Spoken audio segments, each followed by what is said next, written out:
Today's class was on the concept of breath and the fact that breath is our life force energy. So I wanted to just have a little gentle discussion on taking the breath and the idea of it being your life force energy off the yoga mat and into our lives, and how by deepening the breath and lengthening the breath and expanding the breath can help us to really enter into the flow of our life. It really helps to notice the breath as such a beautiful healing tool in life that we have access to at any moment whenever we need it. If we can cultivate the awareness to be able to notice the breath, then in a way we can manipulate or control the breath to provide a more calm, content, beautiful, soft experience in life. Now, a lot of us that are living in the world are experiencing high amounts of stress and anxiety and discomfort and tightness in our body related to everything, all the chaos that exists around us, our families, our relationships, our work, our living situation. So who knew that the breath can help us relax into the present moment? It helps us to accept the circumstances of our life, and it helps us to come back to a place of home that is in our own body and is in our own mind. The breath, in many ways, we practice on the yoga mat, and then our life practice becomes, okay, how do we take that long, deep, rhythmic breath that I experienced on my mat with such bliss off my mat and into my life and into my world, so that the way that I feel when I'm doing yoga is the way that I feel in my life. A great teacher once told me that yoga is not a thing that you do, but a lifestyle in which you do all things. And so this is what I mean when I talk about carrying the breath and the idea of the expanded breath off the mat and into our world, so that we can experience a more peaceful existence full of beauty and contentment. So the breath becomes a really beautiful healing tool for us to utilize at any moment.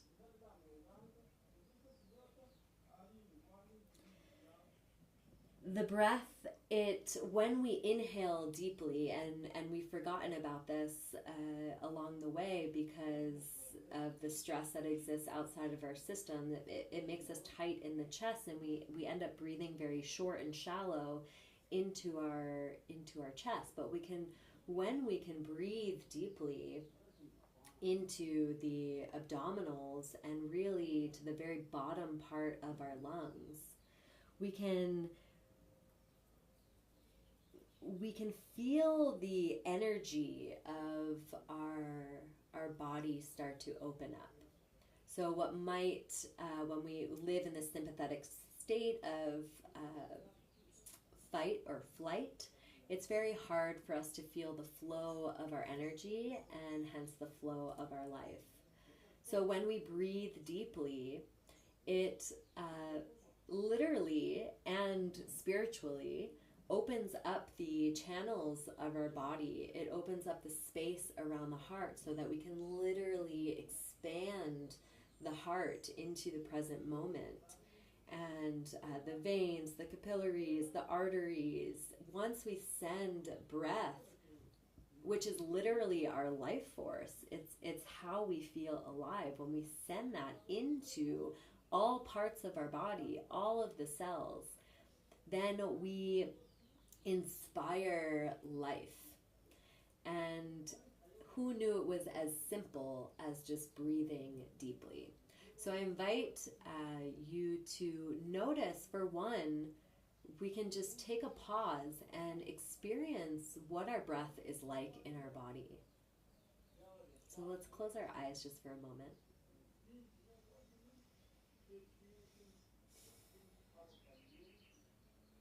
Are you breathing in your belly?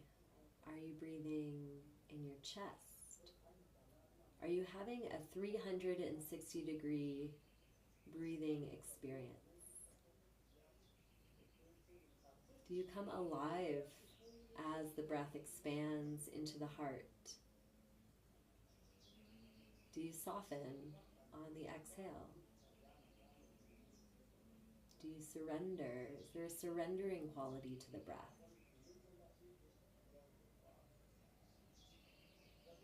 How can we experience life through the breath?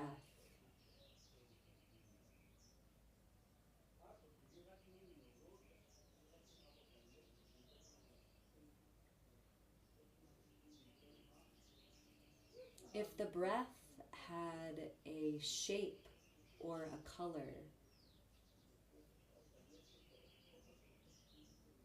a tonality, what would the quality of the breath be like in this moment for you?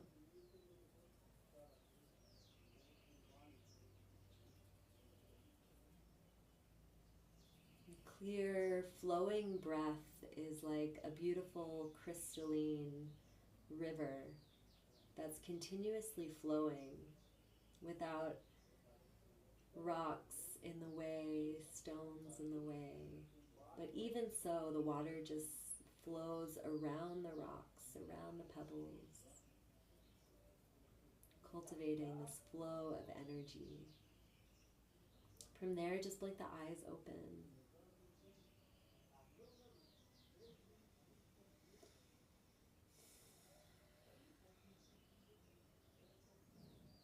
So we can change the state of our mind, and we can connect our body with our mind if we just take a moment, and that was just a minute or two, to experience the breath in our body and shift it from a tight, constricted place to a place that feels open, spacious, expansive.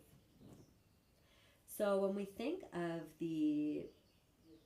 it's like the breath is cleaning our energy in our body. The breath is helping us to detoxify what doesn't belong in our body. It's helping to clean it out, clear it out, so that we can imagine those clear energy channels just moving in our body. And when we work on our own breath and our own being, it's undoubtedly that we have a ripple effect on the entire world. So we work on the microcosm, we work on our cells, and then you'll notice as you can find life in your breath, people will start to notice that aliveness inside of you. Your eyes will be brighter and shinier, you'll want to smile, you'll want to appreciate life, you'll want to move your body and feel that flow of energy, and imagine yourself like that crystalline river that is continuously flowing. So the breath is so powerful in that way that in just a moment's time, a minute or two, we have the tools and the ability to shift our experience. So when we shift our breath, we're able to unite mind and body connection, and when we're in union, we're able to lift our vibration and have a ripple effect in our relationships and in the world. So we're filling ourselves with life on each inhalation. So I want to quickly talk about the inhalation, the exhalation, and the pause. So the inhalation of the breath, I mean, you feel it on the inhale. What's happening? Well, there's a spark of energy. There's a aliveness. There's an uplifting of energy. Inhale is for inspiration. And so there's a coming to life on the inhalation. An expansiveness On the exhalation, there could be a few things happening as we start to engage the core a little bit. We can experience strength, and we can experience integrity and a solid, structured experience. We can also experience surrender and a softness and a journey back home. So we learned about the anatomical experience or we will in the pranayama video, but this spiritual concept of interconnectedness, as how the inhale, the pause, and the exhale work together, not only in our body, but with the universe. So our inhale is the universe's exhale, and the exhale is the universe's inhale, which will be later explained in that video. But that interconnectedness is another example of union coming together and experiencing the life of all things. So it's really important how we act in the world, as we know there's an interconnectedness, and that our actions and experiences really do have an effect on the people closest to us, but also the people that are very, very far away. So we want to be in integrity when we think, when we speak, when we act. And sometimes the breath can be the beautiful tool that helps us to ground and center and to remember what the inhale and the exhale is all about. And that pause that exists, that natural pause at the top of the breath that exists, is so beautiful because it gives us the opportunity to pause, to stop when life is very busy, to reflect, to hold our center, to be undisturbed from what's going on around us. And then the exhale is to surrender that. So again, just inhale, inspiration, excitement, creativity, life, pause in that experience, and then the exhale is just surrender. The breath is very much like life and death as well. So the first breath that we take when we get into the world as babies, it's an inhalation. The last breath we take before we pass to the other side is an exhalation. So we can see that life is like a circular experience that is coupled with many lives and deaths. In every opportunity, every breath is an opportunity to experience life once again. So we have that inhale that brings us to life, and the exhale that reminds us how to surrender and how to die to any experience that we're having.